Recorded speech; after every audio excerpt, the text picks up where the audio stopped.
আমার মনে হচ্ছে যে দিন দিন আমার ঈমান দুর্বল হয়ে যাচ্ছে। এক্ষেত্রে আমার করণীয় কি? তো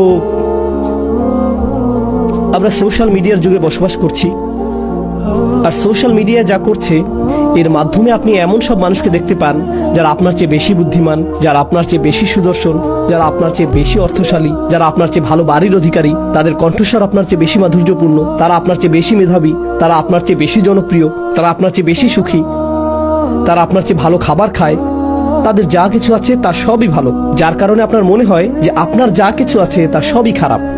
আর তখন আপনি আল্লাহর কাছে বলেন, ও আল্লাহ, তাদের জীবন এত ভালো কেন, আমার জীবন এত খারাপ কেন? দিন দিন আমার ঈমান দুর্বল হয়ে যাচ্ছে। সম্ভবত আপনার উচিত কিছু সময়ের জন্য টিকটক বন্ধ রাখা, আপনার ঈমানের অবস্থার উন্নতি হবে। শয়তান চায় যে আপনি তুলনার মধ্যে জীবন অতিবাহিত করুন।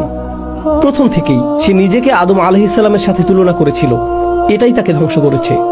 আর আপনি জানেন কি হচ্ছে এখন? সার্বক্ষণিক নিজেকে তুলনা করা ছাড়া আপনি চলতে পারছেন না।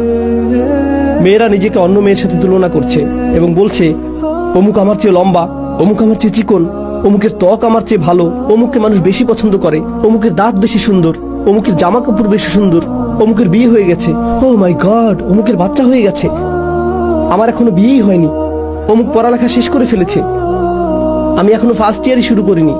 সার্বক্ষণিক তুলনা আপনাকে ধ্বংস করে ফেলেছে এবং আপনার ঈমান ধ্বংস করে ফেলেছে। এই কারণে আপনি লক্ষ্য করছেন না যে আপনার কি আছে, আপনি সব সময় লক্ষ্য করছেন অন্য মানুষের কি আছে, আর তখন আপনার যা আছে তা আপনার কাছে নগণ্য মনে হয়। আল্লাহর শপথ, যদি আপনার কাছে কোনো খাবার না থাকে আর তখন আপনাকে কেউ ছোট এক টুকরা রুটি দেয়, তাতে আপনি সন্তুষ্ট হয়ে যাবেন। কিছু না থাকার চেয়ে সামান্য কিছু থাকাও ভালো। কিন্তু আপনার কাছে যদি সেই এক টুকরা রুটি থাকে আর আপনি তাকিয়ে দেখেন যে অন্য একজনের কাছে আরো বড় রুটির টুকরা আছে, তখন সহসাই সেই এক টুকরা রুটিতে আপনি আর সন্তুষ্ট থাকবেন না। যদি আপনি অন্য কোনো দিকে না তাকিয়ে নিজের মতো করে থাকেন, এটাই যথেষ্ট। আল্লাহ বলেছেন, লা তাতামান্নাউ মা ফাদ্দালাল্লাহু বিহি বা'দাকুম আলা বা'দ। তোমরা আকাঙ্ক্ষা করো না সেই সবের যার মাধ্যমে আল্লাহ তোমাদের একের উপর অপরকে শ্রেষ্ঠত্ব দান করেছেন। অন্য সেই সকল জিনিসের প্রতি আকাঙ্ক্ষা করতে থাকবে না। লিররিজালি নাসিবুম মিম্মা ইকতাসাবু ওয়া লিন-নিসাই নাসিবুম মিম্মা ইকতাসাবনা।